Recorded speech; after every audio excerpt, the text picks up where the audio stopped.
ఒక ఊళ్ళో రామయ్య అనే రైతు నివసిస్తూ ఉండేవాడు. అతనికి పొలం ఉండేది. ఆ పొలంలో రోజూ వ్యవసాయం చేస్తూ కష్టపడి సంపాదిస్తూ ఉండేవాడు. అతనికి సీత అనే పేరుగల భార్య ఉండేది. ఇద్దరూ ఎంతో అన్యోన్యంతో జీవితం సాగిస్తూ ఉండేవారు. ఒకరోజు రామయ్య పొలానికి వెళ్తున్న సమయంలో వర్షం రావటంతో కొండపై నుంచి దొర్లుకుంటూ ఒక కోతి రామయ్యకి ఎదురుపడ్డంతో దానికి బాగా దెబ్బలు తగిలి స్పృహ తప్పి పడిపోయి ఉంటుంది. వెంటనే రామయ్య ఆ కోతికి తగిలిన గాయాలకు కట్టుకట్టి ఆ కోతిని తన ఇంటికి తీసుకుని వెళ్తాడు. ఏంటండి, ఈ కోతిని ఇంటికి తీసుకొచ్చారు? ఏ జంతువునైనా పెంచుకోవచ్చు, కానీ కోతిని మాత్రం పెంచుకోకూడదు. ఎందుకంటే అది కోతి కాబట్టి. అదేమీ లేదులే, ఇది గాలివాన రావటంతో కొండపై నుంచి కిందపడి గాయాలతో స్పృహ తప్పి నాకు కనిపించింది. దానికి గాయాలకి కట్లుగట్టి ఇక్కడి తీసుకొచ్చాను. గాయాలు మారిన తర్వాత దానికదే అడవిలోకి వెళ్ళిపోతుందిలే, నువ్వేమి కంగారు పడకు. ఇక తర్వాత రోజు తెల్లవారిన తర్వాత రామయ్య నిద్రలేచి చూస్తే కోతి అక్కడ అరుగు మీద లేకపోవటంతో ఈ కోతి పారిపోయింది కావచ్చు అనుకుంటాడు. కాని కోతి ఎక్కడికి పారిపోకుండా కొంతసేపటికి కొన్ని పళ్ళు పట్టుకుని రామయ్య దగ్గరికి వస్తుంది. రామయ్య, నువ్వు నాకు చేసిన మేలు ఈ జన్మలో మరచిపోలేను. నిన్న నేను గాయాలతో పడి ఉంటే నన్ను ఇక్కడికి తీసుకొచ్చి చికిత్స చేసి నన్ను రక్షించావు. అదేంటి, నువ్వు మాట్లాడుతున్నావేంటి? నువ్వు కోతి కదా, అచ్చమ్మ మనుషులాగే మాట్లాడుతున్నావే. నీకు మాటలు ఎలా వచ్చాయి? నాకు భలే విచిత్రంగా ఉంది, చాలా ఆశ్చర్యంగా కూడా ఉంది. కోతులు కూడా మాట్లాడతాయా? సీత, ఒకసారి ఇట్రా, ఈ కోతిని చూడు, ఇది భలే మాట్లాడుతుంది.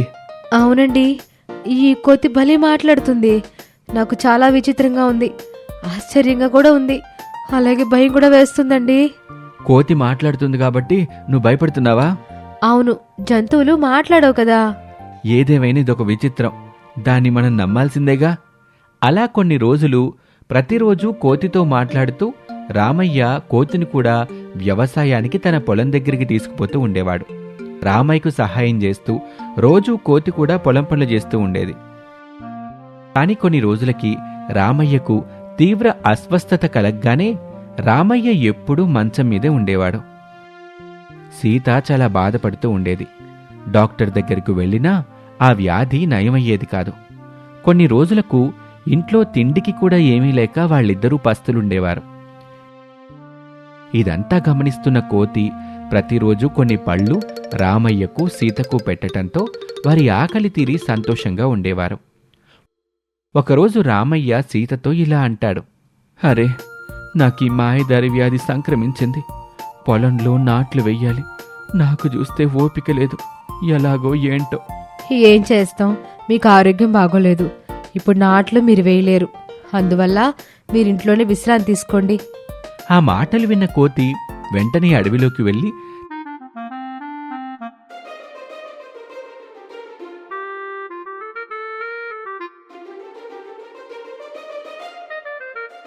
తన సహచరులైన కోతుల బృందంతో మాట్లాడి పొలంలో నాట్లు వేయటంతో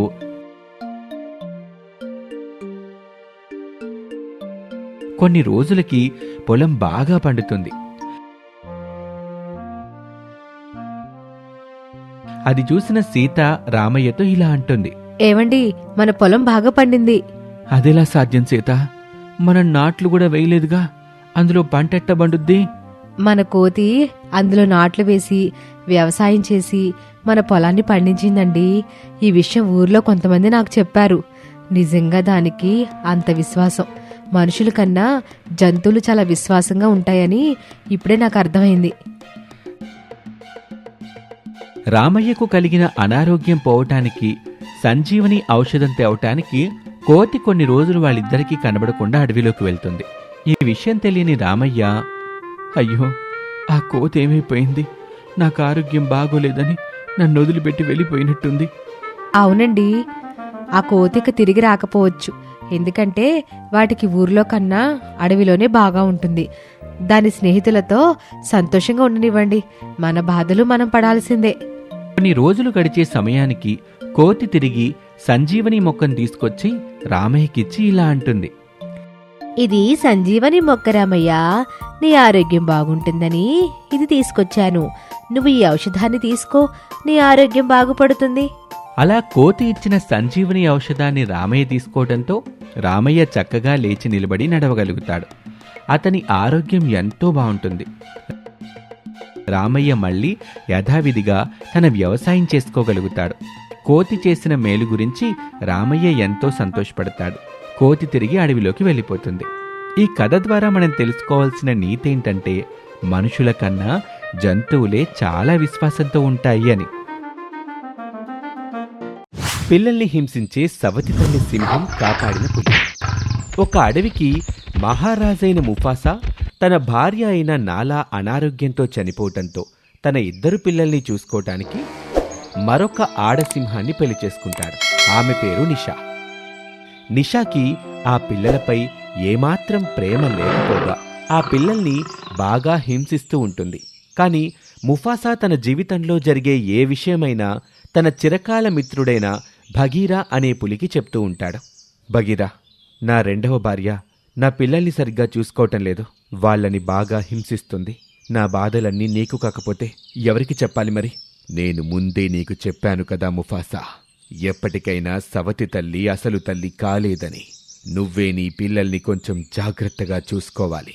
నీ పిల్లలకు ఏదైనా సమస్య వస్తే నేను నీకు అండగా ఉంటాను. నువ్వే నా ధైర్యం భగీరా. నాకేదైనా అయితే నా పిల్లల్ని నువ్వే జాగ్రత్తగా చూసుకోవాలి. తప్పకుండా నేను చూసుకుంటాను. నువ్వేమీ భయపడకు. వెళ్ళొస్తాను.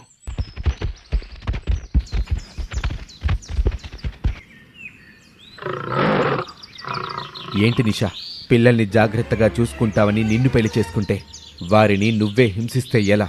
నువ్విలా చేస్తుంటే నాకు చాలా బాధగా ఉంది. నేను సౌతి తల్లినని మీరలా అంటే ఎలా? నేను వారినిద్దరిని బాగానే చూసుకుంటున్నాను. వారికి కావలసినవన్నీ నేను కాకపోతే ఇంకెవరు చూస్తున్నారు? నిషా అప్పుడే తన మనసులో ఇలా అనుకుంటుంది. వీడొక మహారాజు. వీడి పిల్లల్ని నేను చూసుకోవాలంట.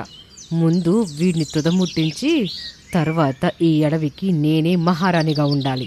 తర్వాత వీడి పిల్లల్ని కూడా చంపేస్తే సరిపోతుంది అనుకుని నిషా మహారాజుకి ఆహారంలో విషం కలిపి చంపేస్తుంది. ఆ ముఫాసా చనిపోయాడు. ఈ అడవికి నేనే మహారాణిని. ఇంకేముంది, నా చిరకాల మిత్రుడైన అధిరాని దగ్గరకు పిలిచి పిల్లలిద్దరినీ చంపేస్తే సరిపోతుంది.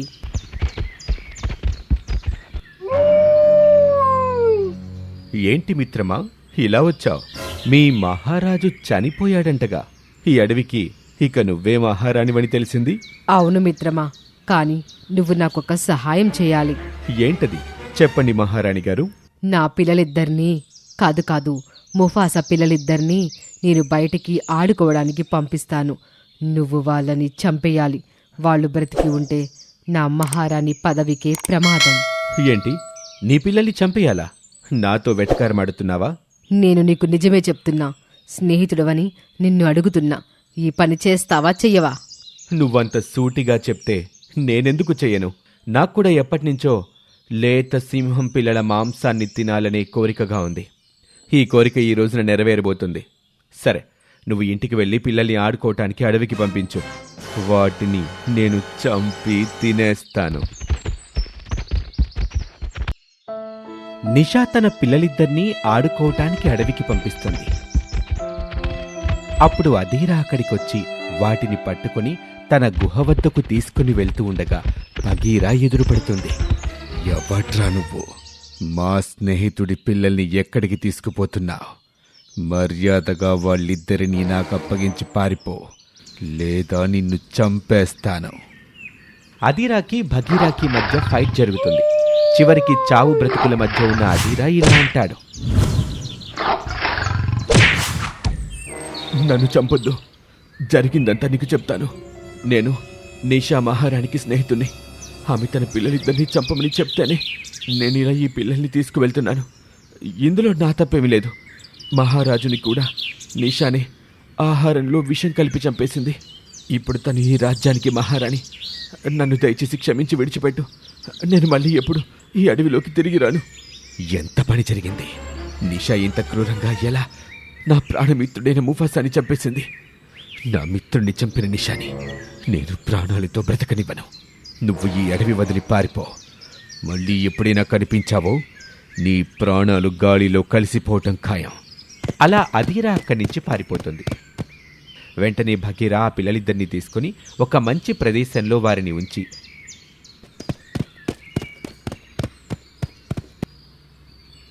నిషా దగ్గరికి వెళ్ళి నిషాను చంపేస్తాడు.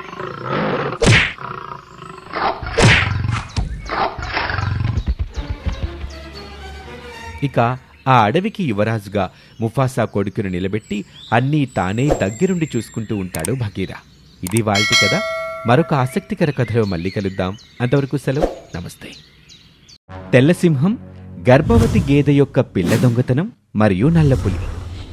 ఒకరోజు ముఫాసా ఆకలితో అడవిలో వేటకి వెళ్ళగా శాంత కనిపిస్తుంది. ఎన్నాళ్లకు నా ఆకలి తీరే రోజొచ్చింది. ఈరోజు నాకు పండుగ రోజు. నిన్ను వదిలే ప్రసక్తే లేదు. ఆగు ముఫాసా, ఒక్క నిమిషం నేను చెప్పేది విను. నేను గర్భవతిని. నాకు ఇంకొక పిల్ల కూడా ఉంది. నేను చనిపోయే ముందు ఒక చిన్న కోరికుంది. మీరు దయతలచి నా కోరికని మన్నించాలి. సరే చెప్పు, ఏంటి నీ కోరిక? ఏదైనా తప్పించుకోవాలని చూసావో నిన్నిప్పుడే చంపేస్తాను. ఏమీ లేదు. నా పిల్ల ఆకలితో అలమటించిపోతుంది. దాని వద్దకు వెళ్ళి దానికి కొంచెం గడ్డి తీసుకుని పోయి ఇచ్చొస్తాను. లేకపోతే అది ఆకలితో చనిపోతుంది. మీరే నన్ను దయతలచి వదిలిపెట్టండి. వెంటనే తిరిగొస్తాను. నా మాట నమ్మండి. తమాషాగా ఉందా? ఇదేమైనా ఆవు పులి కదనుకుంటున్నావా? వెళ్ళి మళ్ళీ తిరిగొస్తావా? ఎవరైనా చావడానికి తిరిగొస్తారా? సరే, అయితే ఒక పని చేద్దాం. నువ్వు గడ్డి తీసుకుని నీ పిల్ల ఉన్న ప్రదేశానికి వెళ్ళు. నేను కూడా నీ వెనకాలే వస్తాను. నీ మీద నాకు నమ్మకం లేదు.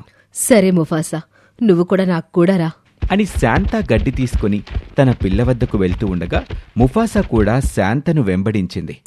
కాని అక్కడికి వెళ్లి చూస్తే శాంతకు తన పిల్ల కనిపించకపోవటంతో, ఇదేంటి, నా పిల్ల కనిపించడం లేదు? ఏమైపోయింది? నా పిల్లని ఎవరు ఎత్తుకుని పోయారు? చాలే, నీ నంగనాచి కబుర్లు ఆపు. నా దగ్గర్నుంచి తప్పించుకుపోవటానికి నువ్వు అబద్ధం చెప్పావు. నిన్ను వదిలే ప్రసక్తే లేదు. ఇంతలో ఎక్కడ్నించో గేదెపిల్ల అరుస్తూ ఉన్న శబ్దం వినిపించటంతో, ముఫాసా, అదిగో నా పిల్ల అరుస్తూ ఉంది. అటువైపుగా వెళ్దాం పదా. ఇద్దరూ అటువైపుగా వెళ్ళగా పిల్లను మీద మోసుకుంటూ తీసుకువెళ్లటం కనిపిస్తుంది. ముఫాసా, అదిగో నా పిల్ల. దాన్ని ఆ భగీర ఎత్తుకుపోతుంది. దాన్ని ఎలా అయినా కాపాడవా? తప్పకుండా, నీ పిల్లను నీకు తెచ్చిస్తాను. అలా అనగానే ముఫాసా ఆ భగీరా వద్దకు వెళ్ళి,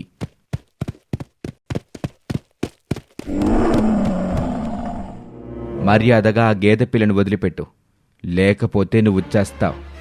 ఇది నేను వేటకు వెళ్ళి సంపాదించుకున్న ఆహారం. మనం క్రూర మృగాలం. ఆహారం కోసం ఏదైనా చేస్తాం. అయినా నువ్వెందుకు ముఫాసా? ఆ శాంతను చంపి తిను. నేను ఈ పిల్లను తింటాను. నేను తన పిల్లను కాపాడుతానని శాంతకు మాట ఇచ్చాను. ఇప్పుడు ఇచ్చిన మాటని మార్చలేను. ముఫాసా, నువ్వు ఎన్ని చెప్పినా నేను వినను. భగీర మాటలకు ముఫాసాకు కోపమొచ్చి ఒక్కసారిగా భగీరాపై ఉరికి దాన్ని తరిమేసి గేదె పిల్లను క్షేమంగా శాంత దగ్గరకు తీసుకువస్తుంది. వెంటనే తనతో తెచ్చుకున్న ఆహారాన్ని తన పిల్లకిచ్చి శాంత ఇలా అంటుంది, ముఫాసా, నీవు దేవుళ్ళ వచ్చి నా పిల్లని కాపాడావు. నీ మేలు ఈ జన్మలో మర్చిపోలేను. నేను నీకు సంతోషంగా ఆహారంగా మారిపోతాను. ఇప్పుడే నువ్వు నన్ను చంపి తిను. కానీ నేను చనిపోయాక నా పిల్లని జాగ్రత్తగా చూస్తావు కదా. అది నేను లేకపోతే అనాథైపోతుంది. దానికి ఆహారం పెట్టేవాళ్లు లేక అన్యాయమైపోతుంది. అబ్బా, నువ్వు నన్ను చాలా ఇబ్బంది పెడుతున్నావు. నా మనసిప్పుడు మారిపోయింది. చూస్తూ చూస్తూ నిన్ను ఎలా చంపను? నాకు పిల్లలున్నారు. నేను చనిపోతే వాళ్ల పరిస్థితేంటి? నన్ను నువ్వు క్షమించు. నేను నిన్ను చంపలేను. నువ్వీరోజు నా కళ్ళు తెరిపించావు. నేను మళ్ళీ నీలాంటి మంచి జంతువుల్ని ఆహారం కోసం చంపను. ఎలుకల్ని, పురుగుల్ని తిని బ్రతికేస్తాను. నువ్వు నీ పిల్లతో సంతోషంగా ఉండవు. ఇక నుంచి మనిద్దరం స్నేహితులుగా ఉందాం అని ముఫాసా శాంతకు చెప్పి అక్కడి నుంచి వెళ్ళిపోతుంది. శాంత సంతోషంగా తన పిల్లలతో కలిసిమెలిసి ఉంటుంది.